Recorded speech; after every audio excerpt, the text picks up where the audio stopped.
My name is Lindsay Kyonka. I'm a licensed clinical social worker with the St. Louis Crisis Nursery, where I've been for 10 years working with children and family in our community.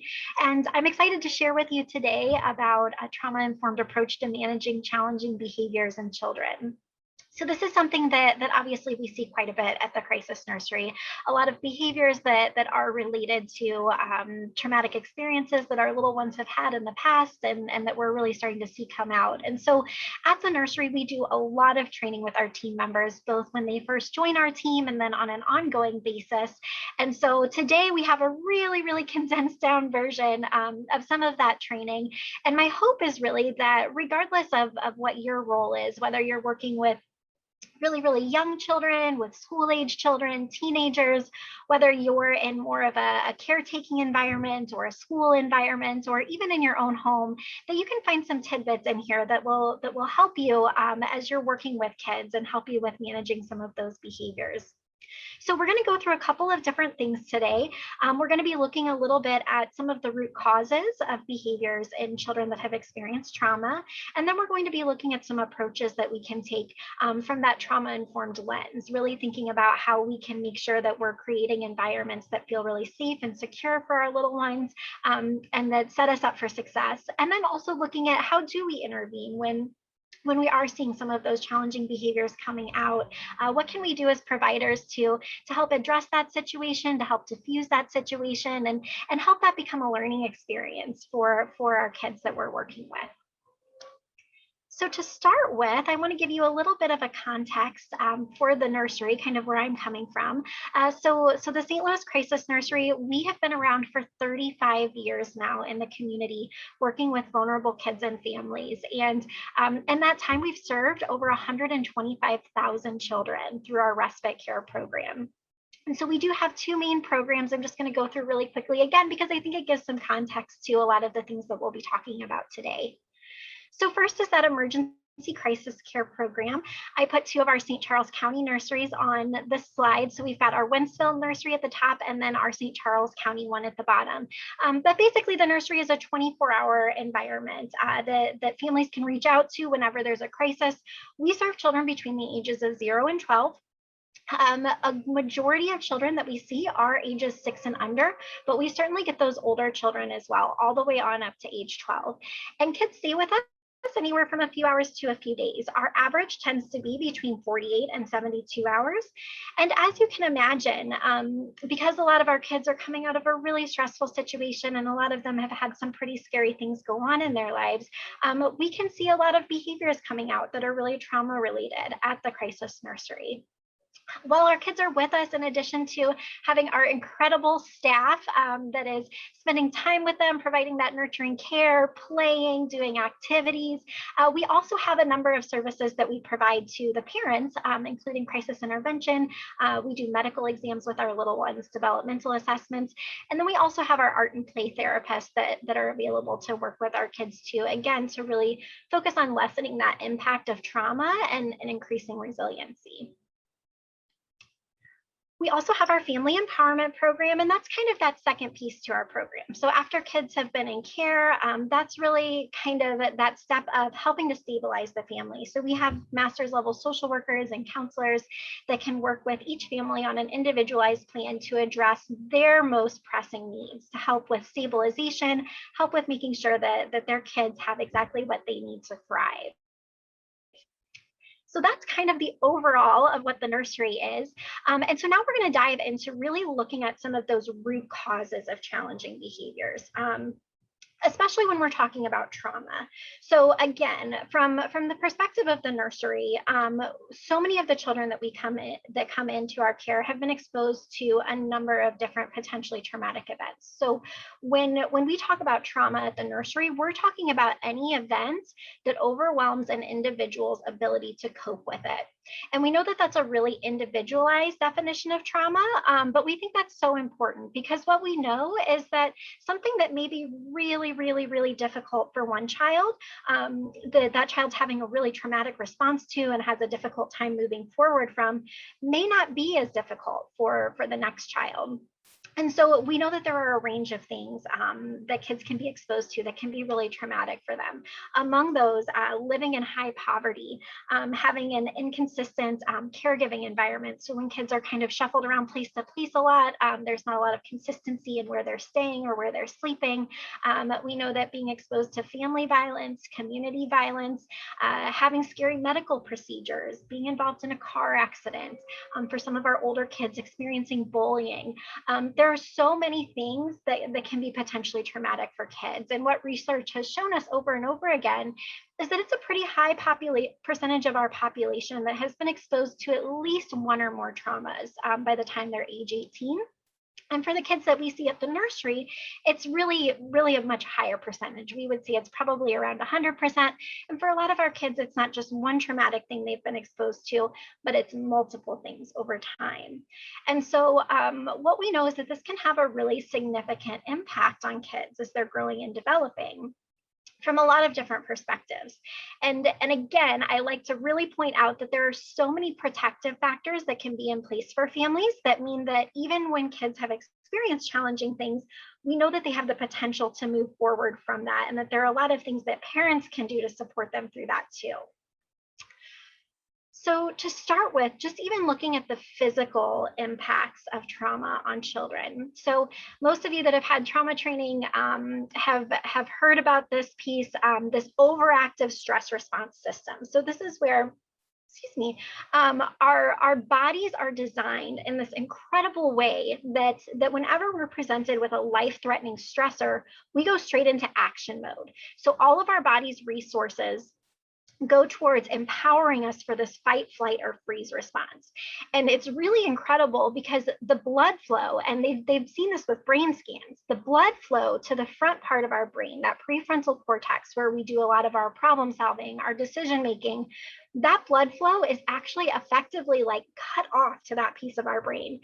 And all of our body's resources are going to that part of our brain that has to do with survival, that part of our body that allows us to run faster, to jump higher, to do these incredible things because our bodies think that they are having to fight for their lives.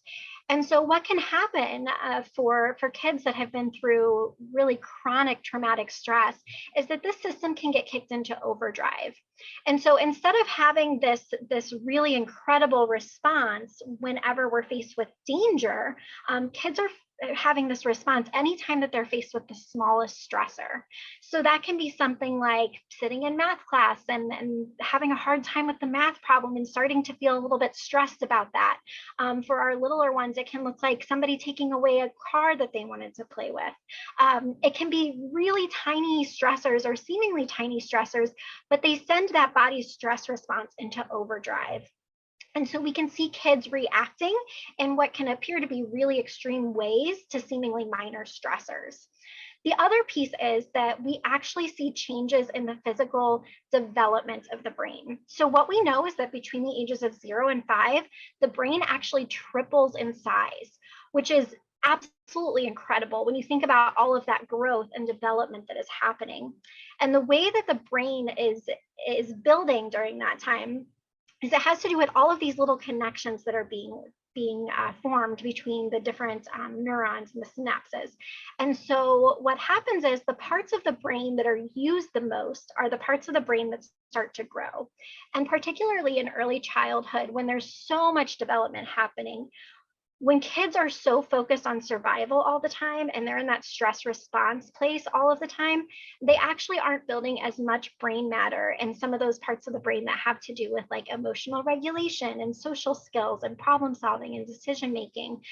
They've actually seen in brain scans, Dr. Bruce Perry does some really great work with this if you're interested in learning more, but they've seen in brain scans that in kids who have had severe neglect, the prefrontal cortex, that thinking, that problem solving part of the brain, that part of the brain is actually underdeveloped. And you can see in these brain scans in a 3-year-old who has had kind of like typical experiences versus a child that's experienced severe neglect, you can see that their brain is actually a lot smaller. So there are actual physiological changes that can occur as a result of trauma as well. And one quick point about this that I think is so important before we move on is that, when we think about this, it can feel really overwhelming, right? To think that like, okay, so these kids, like their actual brain is different. But what we know is that our brains have this incredible capacity for continuing to grow and develop as we get older. And so while that 0 to 5 time frame is really such a critical window, what we know is that even for kids who aren't getting that intervention early on, that they still have the potential to grow and to heal all the way through adulthood, all the way until the day they aren't here anymore. So it's so important to remember that too when we're working with kids and families, or even considering our own past experiences, that we always have the capacity to continue to grow and heal. And then the other piece that's so important to think about is the way in which trauma impacts our worldview and the way that we see the world around us. So what we know is that there are a couple of really key pieces of an individual's sense of self and sense of relationship that can be very, very impacted by trauma. And one of those first ones is safety, particularly when we're talking about kids who have had ongoing trauma, whether that's the same trauma type over and over and over again, as in the case of maybe a child that's experienced a lot of violence in the home, or whether that's a number of different trauma types happening over time. And that could be, for instance, like a child that has a really scary medical procedure when they're very small, and then they're in a car accident when they're a little bit older, and then maybe they're experiencing a lot of bullying at school. Whether it's the same trauma types or different trauma types, when we're talking about kids who have experienced ongoing trauma, what we can see is that it starts to get really difficult to recover as those experiences go on, unless there's some sort of intervention and support that's being provided for that child. So if you think about, for a little one, maybe think about somebody who's around 2 years old, they experience something really scary. So maybe their safest person, their person that they always feel comfortable, takes care of them, loves on them, their mom is with them, and they get into a car accident. And mom gets really hurt, child gets really hurt. It's a really, really scary experience. There's this sense that I was with my safest person, and even then, this really bad thing happened to me, or the safest person couldn't keep me safe. And it can start to impact their sense of safety wherever they are. For most kids and a lot of kids, what will happen is that, so that scary thing happens, and that child may feel in the immediate aftermath, I'm not safe ever. But as they start to have positive experiences, so they start to ride in a car again and again and again, and nothing bad happens, they can start to kind of regain that sense of safety, right?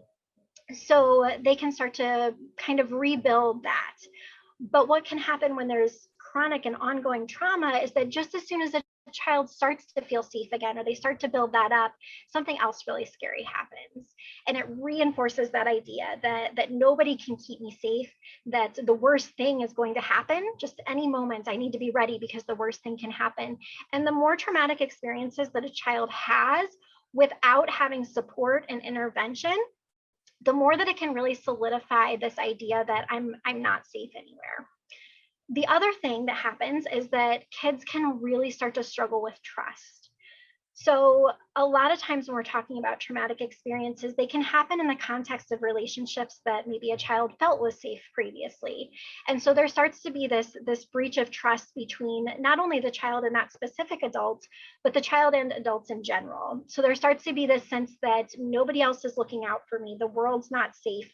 People can't be trusted. The other thing that we see is this really loss of a sense of control. So feeling like, when we think about traumatic events, one of the things that is inherent to most of them is that we don't have any control over them. There are things that happen to us that we weren't able to do anything about. And so there can be this sense that I don't have any control over these things that happen to me. It can feel very, very powerless. A lot of times too, particularly when we're talking about kids and really young kids, they have to have adults doing things for them, right?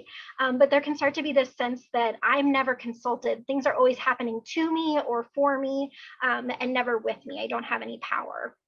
And then the last thing is it can really start to impact that sense of hope. So one of the things about hope that can be so hard is that when we hope and we put our hope in something that's in the future, or our hope in something that might rely on somebody else, we're really being vulnerable in the sense that we're allowing a piece of us to be out there, and that can be taken away from us. And so what can happen is that when kids have placed their hope so many times in different things, and they've been let down, there can start to be this sense of not even putting ourselves out there because we're so scared of what could happen.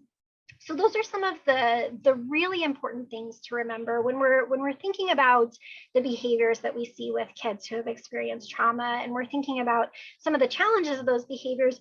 It's so critical that we're remembering all of these ways that we know that trauma has impacted kids before they even walk through our doors, because that's going to really change the ways in which we think about the behavior and the ways in which we respond as well.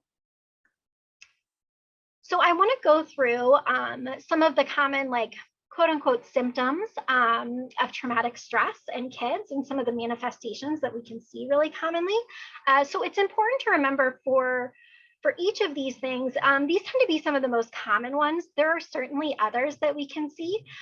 It's also important to realize that just because a child is displaying one or more of these things, we don't necessarily have to like jump immediately to the conclusion that there is trauma going on. We know, especially for really young children, that a lot of these things are kind of like natural responses when there's disruption in their caregiving system, right?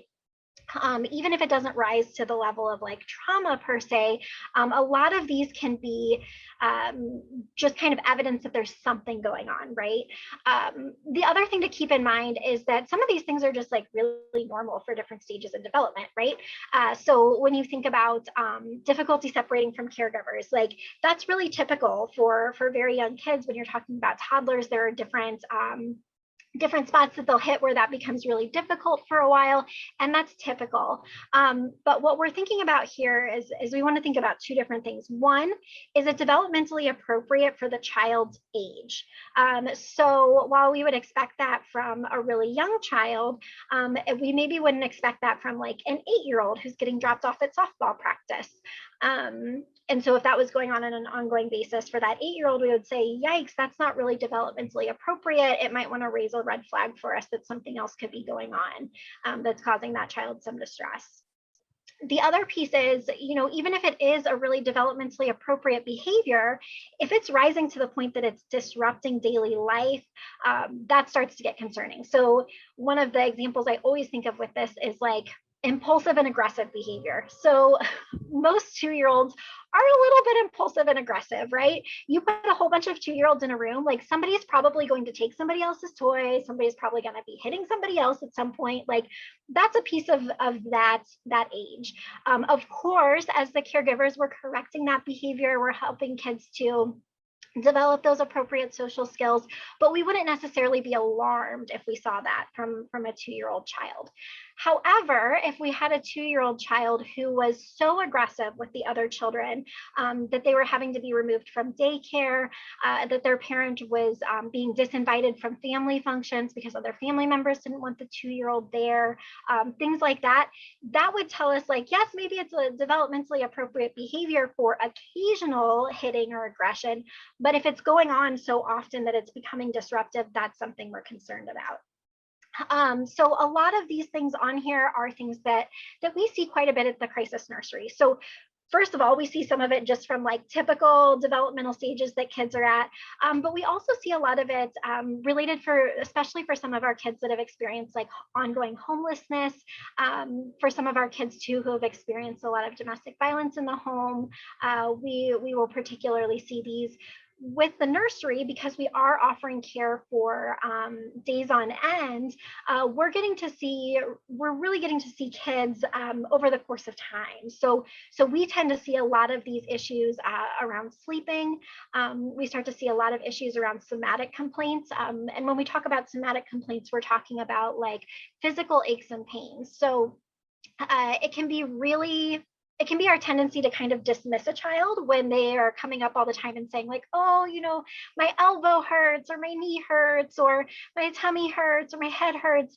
But a lot of times for kids who are having these complaints on an ongoing basis, it's legitimate. Those things really are hurting them. And a lot of times it's because of that, their body being in that constant stress response mode with their hormones flowing through their little bodies all the time. Our bodies just are not meant to maintain that level of hypervigilance for such a long period of time. So we can definitely see that.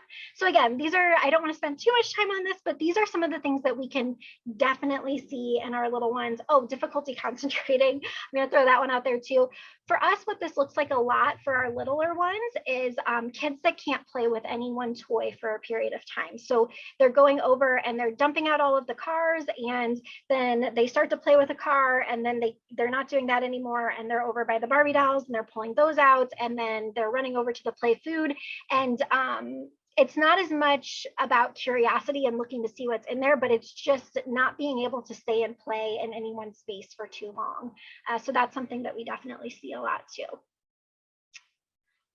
So what does all of this mean? What does this kind of look like? So one of the kind of examples, models that we like to talk about and use is the idea of the window of tolerance. So a lot of you have probably heard of this, but when we're thinking about our little ones and their behaviors, I think that this can be a really helpful visualization. So when we think about the window of tolerance, it's just that. It's like this space of calm where we're able to make good decisions. We're able to be the best version of ourselves. This is where we get a lot of work done. This is where we're like the best kind of friend to be around, or the best kind of partner, parent to be around. It's when we are in that space where we're thinking clearly, our stress response system is not engaged. And that is the ideal place that we all like to be, and that we all love for our kids to be. But what can happen is when we have a stressor or a trigger, we can start to kind of go up a little bit. Our stress response system starts to get a little bit heightened, and we start to get very reactive. And when we start to get really, really triggered, we will actually come up out of the top of this window, and we call that hyperarousal. And so that's when that stress response system is engaged. We are not thinking clearly. We are in that fight, flight, or freeze response. We are just very reactive. When you're in this spot, there's no reasoning with you. When your little one is in this spot, there's no reasoning with them. Because again, that stress response system is engaged. We're not thinking clearly. The other thing that can happen is that when we are triggered, is that we can go down into hypoarousal. And this looks like kids or people that just shut down. So this is that response where maybe somebody's sleeping a lot more than normal, or they're just refusing to engage at all. So there's a whole lot out there about this model. And if this is something that's interesting to you, definitely get online and check it out, because there's a lot of great stuff about it. But what's so important to remember about this window is that for individuals, for kids who have been through trauma, this window is already starting out a lot smaller. Other things that can make our window smaller are like when we're really tired, or when we're really hungry, or when we're not feeling great. All of those things can make our window of tolerance and how many things we can handle a lot smaller. So if you're kind of going along your day and it's like a great day, and you got lots of sleep, and you slept well, and you get to work, and somebody parked in your parking spot, and now you have to park way in the back, and you're a few minutes late, you know, you're kind of going to go up a little bit. And then maybe somebody says something kind of mean to you on the way in the building. I hope this isn't your workplace. But maybe you get an email and you realize you forgot to do something you thought you were supposed to do. And so each thing is kind of like sending you up higher and higher and higher. And if your window is really wide open because you're in a good spot and you've gotten a lot of sleep and you're doing well, like it's not going to stress you out as quickly. You're not going to go into that hyperarousal place so quickly. But if your window is already really small because you haven't slept well, you didn't get enough to eat, your kids were running behind that morning, your window is starting out a lot smaller. And so you're going to go into that hyperarousal, not thinking straight, reactive state a lot faster. And so like I said, for kids who have been through extensive trauma, that window is starting out a lot smaller. So their window of tolerance and the threshold of stress that they have is so much smaller. And so it's critical that we remember that when we're working with our little ones, because sometimes it can seem like they're exploding really quickly. But it's really important to remember that they're already starting out with that smaller window of tolerance. The other thing to keep in mind is that one of our natural tendencies as human beings is that if we are escalated, we are going to try to bring people up with us. It's a natural thing. You do it, I do it, everybody does it. And our kids do it too. And so when our kids are in that hyper arousal state, they're not thinking clearly, they're reactive, they're loud, they're also trying to bring others up with them. So it's important for us to remember that. And they're not doing it consciously most of the time. So the first thing that we can do when we're thinking about managing challenging behaviors with our kids, whatever age they are, is we want to think about prevention. We want to think about how can we make that window of tolerance as wide open as we possibly can, so that our kids have more space in which they can handle stressors. So they have more of a threshold for handling that stress. And so a lot of what we're talking about with prevention is creating environments that are trauma informed. And when we talk about trauma informed environments, we're talking about creating safety. We're talking about creating trust, transparency, empowering kids. We talk a lot about safe spaces. So what does the physical space of my building look like? What does the physical space of my office look like? Does it feel calming? Does it feel really enclosed? We always, we try to be really mindful of this, particularly at the nursery. We have, at our St. Charles location, we have one house that's a little bit bigger and we've got a house that's smaller. And so we're really mindful of this with our little ones. We know that for some of our kids, that closed in space can really be triggering for them and can really trigger that stress. And so we're really mindful of that when we're thinking about scheduling and the ages of kids and physical size, but really thinking about all of the different pieces of your spaces. What do the pictures on the wall reflect? So creating those safe spaces and being really intentional with our physical environments, but also with the psychological environment that we're offering. The other thing is trying to set up routines. So I know that this is a part of most everybody's program structure, but thinking about your home environment too, if that's what you're attending about today, but known routines. So not even just like routines within your environment, but known routines. So posting those routines. So every morning we have breakfast and then we do an activity together and then we're going to have snack and then we're going to go outside and then it's lunchtime, and having that posted so that kids know what to expect. When kids know what to expect, that's giving power back to them. That is helping to create safety in that space because they have a sense of ownership over that and can feel like they know what's coming next. The other piece of that, knowledge. So making sure that kids know as much as they possibly can about your environment. I remember we had at one of our locations a little guy that was really, really, really struggling with sleeping, and we knew that there had been some kind of scary things that had happened for this little guy, and so we went ahead and let him sleep out in our playroom. He felt more comfortable out there. But we were trying to figure out, I wonder what it is about the room. And so he slept out in the playroom. And the next morning, our morning staff came in and they were like, oh, tell us about the playroom. And he said, well, my room was too scary, so I had to sleep out there. And so as they went on throughout the day, they finally figured out that there was a closet door in his room, and he thought it went to the outside. And he was really scared that somebody was going to come in through that door at nighttime. And so our team realized that that's what was going on. And they were able to show him oh, buddy, this is the closet. Here are the outside doors to our building. And here's what we do to keep kids safe while they're with us. All of our doors are always locked. Grownups only come through the front door and it's only grownups we know. And so that, even just that knowledge was enough for him to be able to sleep in that room at night. And his behaviors were a lot less. So the night before we had a lot of trouble with him jumping on beds and throwing pillows and keeping the other kids awake before we had moved him to the playroom. But once he had that knowledge and he wasn't so anxious and so stressed about being in there because he knew what was behind that door, he was able to sleep in there just fine, and we didn't have those behavioral challenges. And so anything that we can do to help our kids be more familiar and aware of the environment, it can seem like such a tiny thing, but it's so huge for our kids. Also being really honest and transparent with our kids. So one of the things that I always tell the team, for us at the nursery in particular, we have kids that are scheduled to be here for a period of time. Some of our kids are really, really anxious about being away from their caregiver, and they really are looking forward to getting home.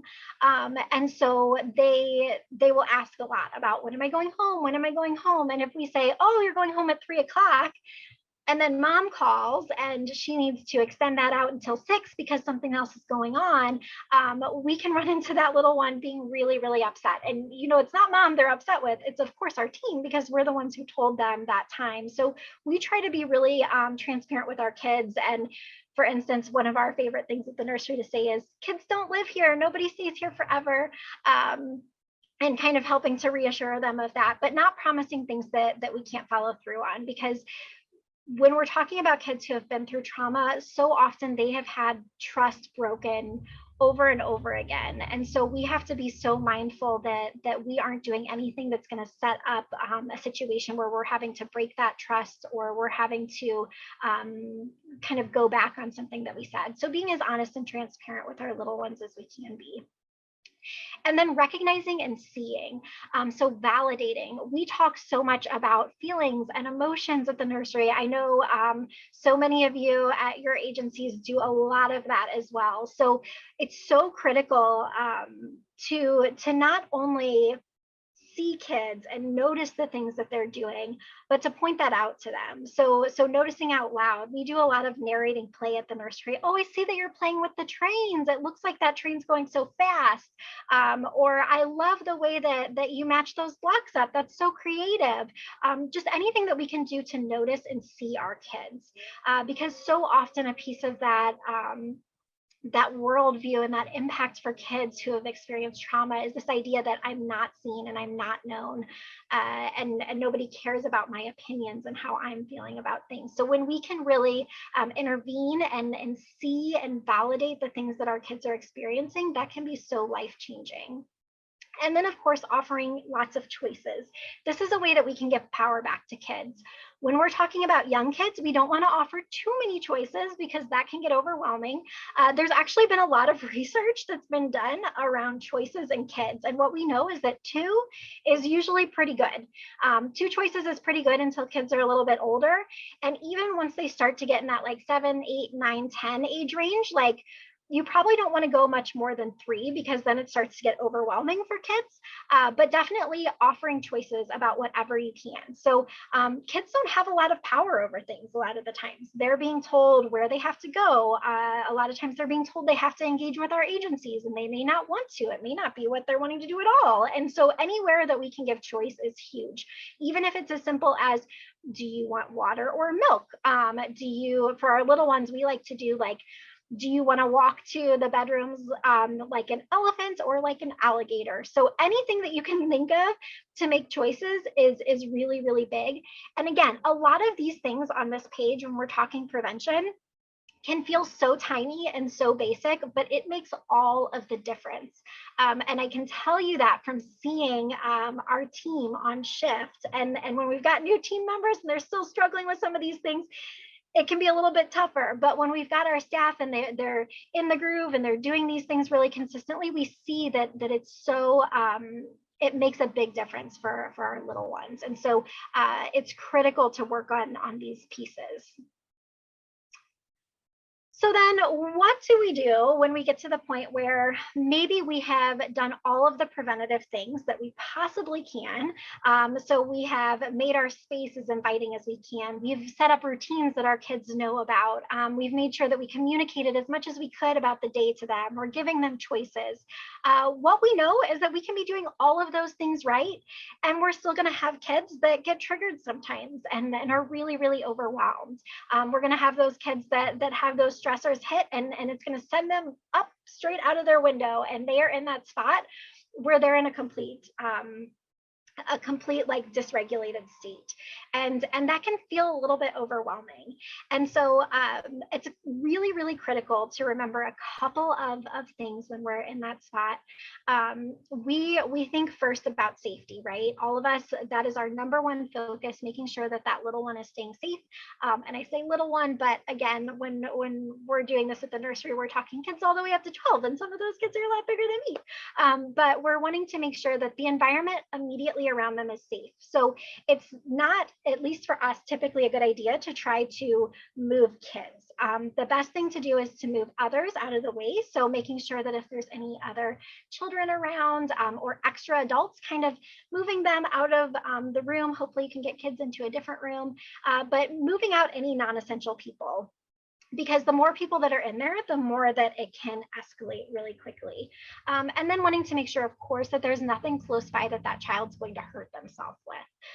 We really try to be mindful, first of all, in our environments when we're thinking about that prevention piece, that we don't have anything in our environments that's potentially unsafe.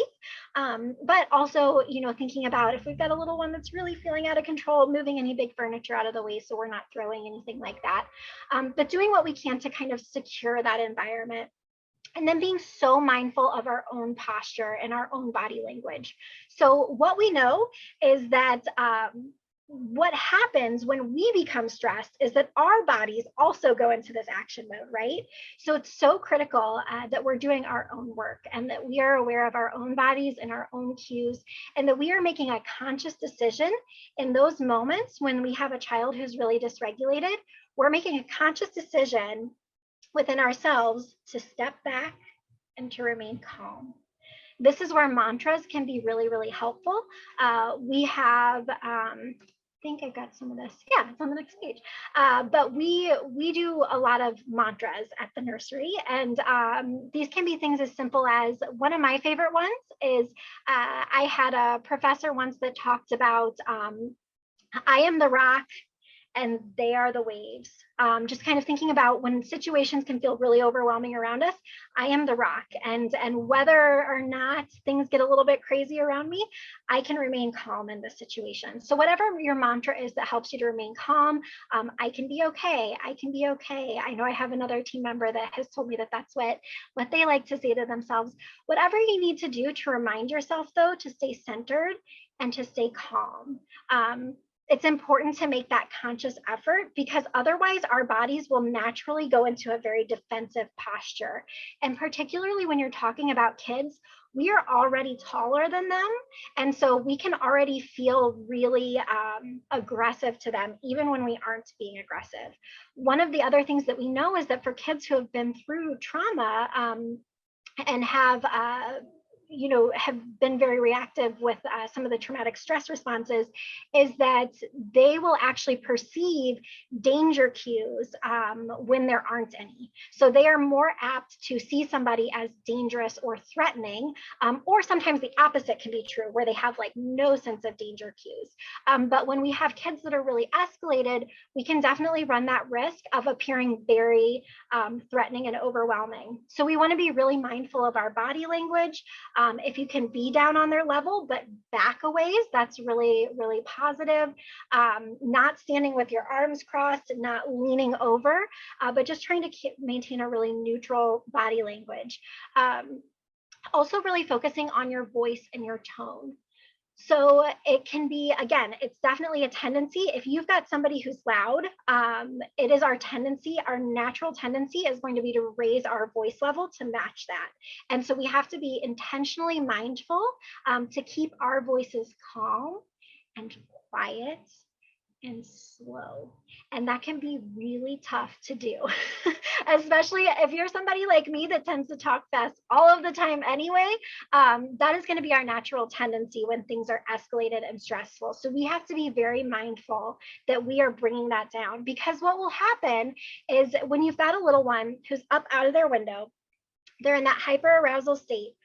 We have the opportunity when they're up there to either elevate them further or to help them come back down. And a lot of times we can unintentionally elevate them further if we aren't being intentionally mindful of this demeanor that we're presenting.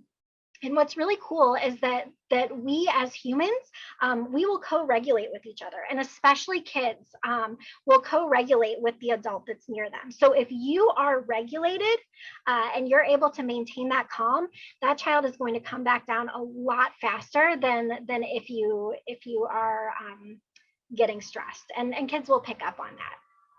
And then the big thing is to remember, it's not really about you as much as it feels like it's about you. It can be so hard not to take it personally when you've got a little one that's upset. I remember back when I very first started at the nursery, we had a little guy that had had some pretty extensive trauma, and he was about 5 years old. And so he wasn't really big, but he really struggled with significant aggressive behaviors, so much so that he had not been allowed to be at any preschools or daycares.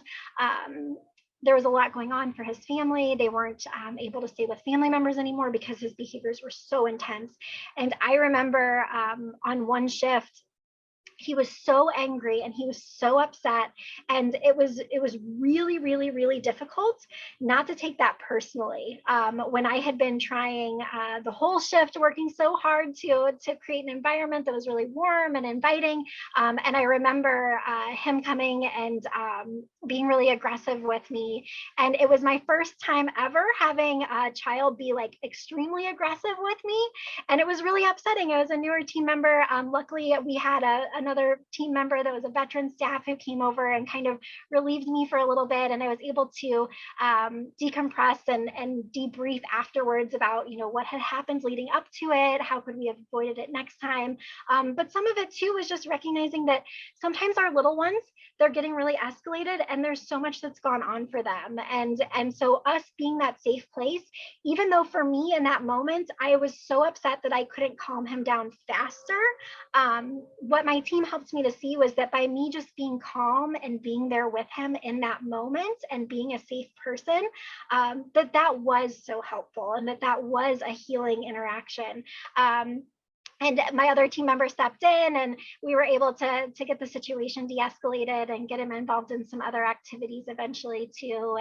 And that little guy, we were able to actually get him into some additional therapeutic support. And the last I heard, he's doing really well. It's been a little while ago that we last heard about him, but it can be really overwhelming, particularly when you're new in the field, but really like any time in the field. Like nobody wants to be the one that is the target when there's somebody that's really escalated and upset. But it's so important to remember that again, it's not about us. It's so much more about the experiences that little one has had before we've engaged with them, and our role in that interaction is to maintain that calm and maintain that safety for that child, and help them to come back down and come back into their window where they're a little bit more regulated. So thinking about that, if we're able to maintain that calm, to maintain that space, or like, you know, in the example I gave, if you're needing to bring somebody else in and you need to tap out, and that person's the one that's going to be there with that child as they're continuing to kind of calm down and calm, it's important that the next thing that you're doing is that you're meeting immediate needs. So as soon as that child is in a place where they're a little bit back, they're more so back in their window, they're not as escalated anymore, it's so critical that we're offering immediate support around basic needs. So can I get you a drink? Are you hungry? Can I give you a snack? Sometimes our kids get really hot because they've been really worked up. So can we sit in front of the fan and let the fan cool us for a minute? Can we put some cold water on our face and help regulate our nervous system? What can we do to help meet those immediate needs? And then how can we ground that child in the here and now? Because two things. One, meeting those immediate needs communicates to that child, I am going to keep you safe no matter what. It communicates to that child that no matter what just happened, no matter what things were just said or done, like I'm still here and I still care and I still want to make sure that you're okay.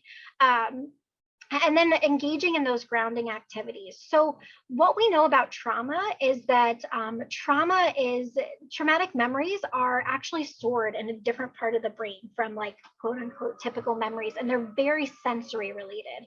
Because if you think about it, when you're in the midst of a traumatic experience, you're not thinking clearly, your stress system is engaged, and so you are fully in that moment. Your body's resources are completely to your senses, helping you to be able to hear what's going on, to see what's going on, to know what's happening in the environment around you. And so those sensory memories become such a critical part of that traumatic memory. And so what can happen is that we can have sensory triggers that trigger those traumatic memories or trigger that stress response in our body as if we're going through that trauma again, even when there's no real stressor there at the time. So for instance, one of the examples that we like to give a lot is about a little one that had two parents that fought quite a bit. And there was some domestic violence going on in the home, and so there was one incident where mom was cooking dinner on the stove. It was chicken, and dad came in, and when he came in, there was a big physical altercation. The police ended up coming, and mom had to go to the hospital. Dad was taken away for a while. And during this whole time, the smell of chicken burning was really, really strong in the room. So that child, as like a 40 or a 50-year-old adult, when they smell the smell of chicken burning, start to become very dysregulated. Their stress system is engaged, and they may never make that connection between the memory and that smell, but our bodies remember that.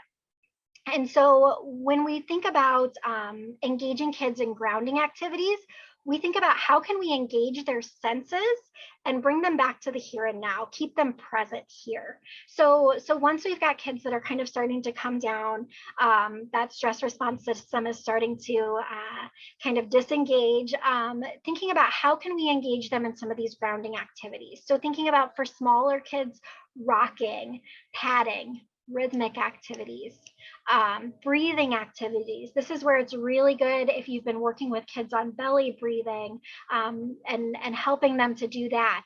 Blowing bubbles is a really good activity to do.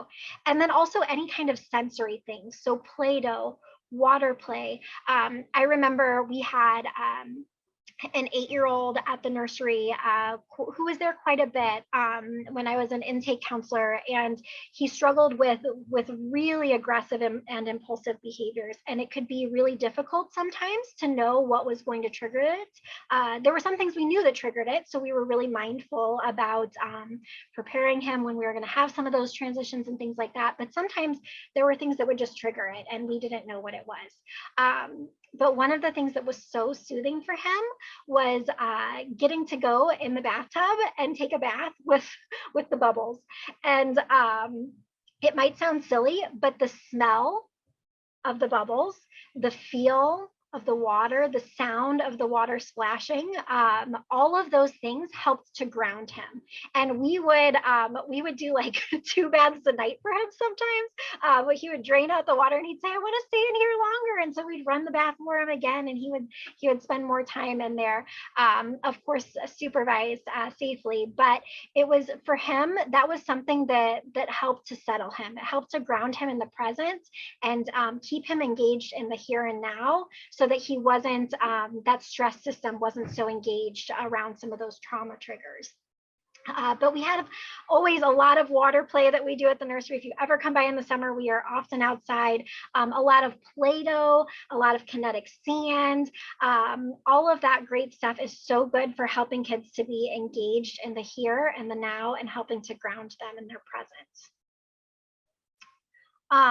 The other thing is being really, really mindful about listening and validating. So we talked about this in the prevention end too, that we want to be really proactive in noticing kids and noticing what they're doing, helping them to name feelings. When we think about naming feelings, that is so, so critical. Again, another one of those really simple seeming things, but when our kids are really triggered and that stress system is engaged and their bodies feel like they're completely out of control, that can be so scary. not feeling like you have any ability to control your bodies. And then if the adult in the room seems like they don't know how to control it, that's even scarier, which is again why it's so critical that we're calm and that we are showing that child that we aren't scared of this scary thing that's going on for them. But then helping after the fact to name some of those things, giving names to that. It looked to me like you were feeling really mad or really frustrated because I saw your body doing this. I wonder, were you feeling really mad or frustrated? I wonder how that felt in your stomach and your legs. Helping kids to tie the things that they're feeling in their body to emotions is so critical. We do a lot of therapeutic activities around this at the nursery. Some of my favorite ones involve you can print out online like little cutout gingerbread people. And one of the really cool activities that we like to do is, and you can do it with all different ages, but particularly for kids that who you know have been struggling with some pretty big feelings, sitting down in a moment when they're calm. None of these things are things, any sort of like really engaging and like dialogue activities we don't want to try to do when kids are escalated, because we know that part of their brain isn't engaged and that's not what they're needing. At that point in time, they're just needing to know that they are safe and that their basic needs are going to be met. So these are things that we're talking about after we have kids that are calm, that are grounded.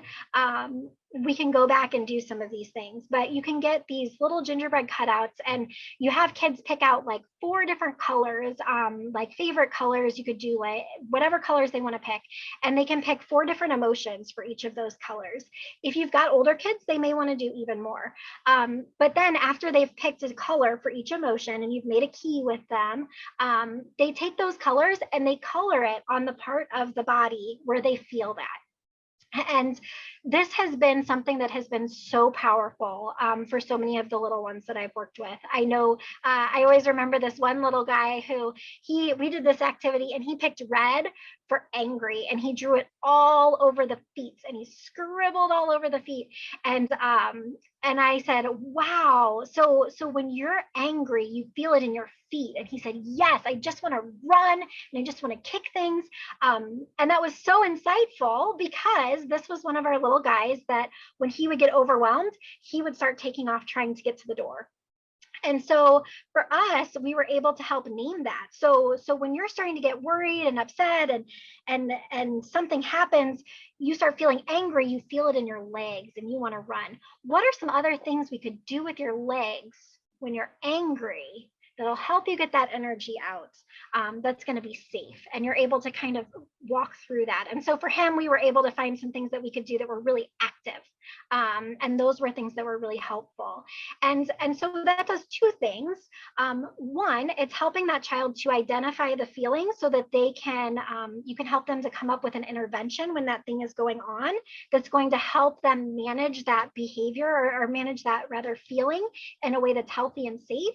But 2, you're also giving that child a sense of power over that feeling, because now it's not just this thing that happens to my body, but it has a name and I know I can do something about it. And that can be so powerful.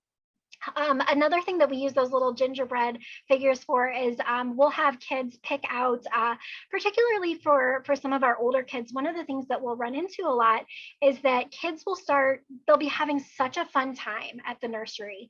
And then all of a sudden something will happen. And it almost seems like they're intentionally creating this chaos after a really great day.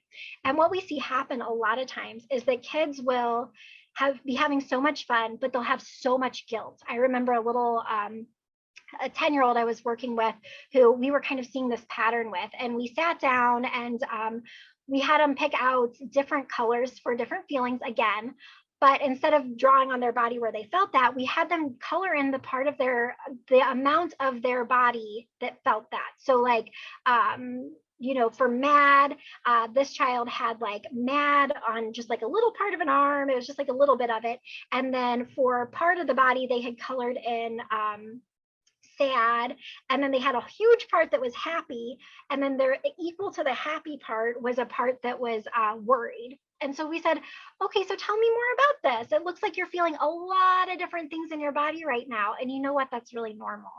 And what the 10-year-old had said was, well, I'm here at the nursery and I'm having so much fun. And we played in water today and it was a blast. And then I got to do some stuff with Miss Lisa in the play therapy room, and that was great. But I'm really, really worried because I know my mom has been sleeping in the car and it's really hot outside. And so I'm really worried, and I don't feel like it's fair that I'm here. Um, and so we were able to explore how normal it is to have a lot of feelings at once and validate that that's okay. And it's okay to feel really, really happy, but also feel really worried at the same time. That's part of being a person. And so when we're able, again, to give some power back to that child to understand some of the different things that are going on inside of their bodies, that helps to give them back some of that autonomy, some of that voice and choice that they can be missing. So there are so many really great activities like that that we like to do. And if you're interested in some of the other specific therapeutic interventions that we do around emotions and around emotional regulation, I'm so happy to send out some lists of that. We do some specific trainings at the nursery just all about that. So feel free to get in touch with me by email. But there's so much that we can do with this when we have our kids in a spot where they are a little bit more grounded, where we can validate. And it's so important that we're always validating feelings. Whether or not a behavior that a child had while they had that feeling was okay. Like I said, that story I shared a while ago about the little one that was really aggressive with me on one of my earlier shifts, that wasn't okay, right? Like, it's not okay that he was hitting and aggressive, but that feeling was perfectly okay. That feeling of being really angry and frustrated and scared, all of those feelings, those were really appropriate. And those were fine. There was nothing wrong with having those feelings, and it was normal to have those. And so it's so critical that we normalize feelings and validate those, even if we aren't agreeing with the behavior, or we aren't agreeing with their interpretation of events. A lot of times for our older kids, they can sense, or their interpretation of an event that leads to that angry feeling may be off. But it's important that we continue to validate that feeling. So the last piece of this then is using your team well. So it's so vital in order to stay in this field, in order to keep engaging with kids who have been through trauma and can sometimes have some really, really challenging behaviors. It's so critical that we're caring well for ourselves, and that we're kind of keeping in tune with ourselves, right? And that we're recognizing when we're in a situation that's more than we can handle at that moment, or when we're realizing that we're being really personally affected by something. All of those things are so vital. It's important to use supervision well, make sure that you are caring well for yourself. We talk a lot about using our team at the nursery. I'm sure a lot of you do too in your organizations, but anytime that we have an incident where maybe there's a little one that has been really aggressive, or we have a little one that's just really, really upset, or any kind of situation like that, we're always coming back and we're debriefing afterwards as a team. And we're thinking about, what was particularly hard about that situation. Sometimes different things can be harder for different staff members for all different reasons. Thinking through, was there anything that I took really personally from that, and what could be kind of at the root of that for me, and what do I need to do next time to care for myself, so that I'm able to handle that better. Also thinking about what went really well. So what sorts of things did we do beforehand to prevent the challenging behavior that was really effective, and then when that behavior was going on, what did we do that was really effective in helping that child to de-escalate, helping that child to feel safe and secure, and what could we do better next time? Because there are always things we can do better, right? So stepping back and really thinking about, did I say something here, or what could I have done that could be better? And then what needs to happen next? Because sometimes there does need to be a next step, whether that's a referral for additional services, whether that's getting another supervisor involved, whether that's conversations with parents, but thinking through, what can we do to learn from every time that we have one of these challenging situations with our kids, and how are we using that team? So is it something where we could have pulled somebody in sooner, or did we need to pull some more people in, or the next time that we've got this little one here, does he need a special buddy? Do we need to have some extra staff? All of those things, and that debriefing piece is really important. But the most important thing to remember is that as difficult as those situations can be when you've got a child who's really displaying some really challenging behaviors, those moments are also those opportunities for incredible healing. So those are also the moments that allow us to be with a child in the midst of really, really tough stuff, in the midst of them being completely overwhelmed, and to offer them that safe space, and to say that even though you feel so out of control and you don't know what to do right now, and your body doesn't feel like it's in control, we're going to keep you safe, and we're going to care for you. And it's such an incredibly powerful opportunity for healing for our kids. I always think about, we had a family of little ones that would come to the nursery, and there were some ongoing family challenges. There was some homelessness, there was some substance abuse, there was a lot of stuff going on. And when they would come in, all three of them would have some pretty intense behaviors, so much so that we had to have some extra support, so that our team could kind of tag out. But one of the things that was so powerful to me, I remember getting a call from the parent one day, and she said, things are going really well right now. We're in a place you haven't heard from us from a while, so like we're doing pretty well. But my one son just turned 7, and when I asked him what he wanted to do for his birthday, he wanted to come to the crisis nursery because it's his favorite place. And for me, that meant so much. And it wasn't the only time I got that phone call. And it's not because we have the coolest toys at the nursery. We do have some pretty cool toys at the nursery. But it's because our team, even though those little ones struggled so much when they were with us, our team continued to offer that safe, healing, therapeutic environment. And I know that that's what each of you are doing in your own spheres of influence. And what we are learning more and more about healing from trauma is that connection is so key to that, because trauma is fundamentally a disconnect between a child and their world and others.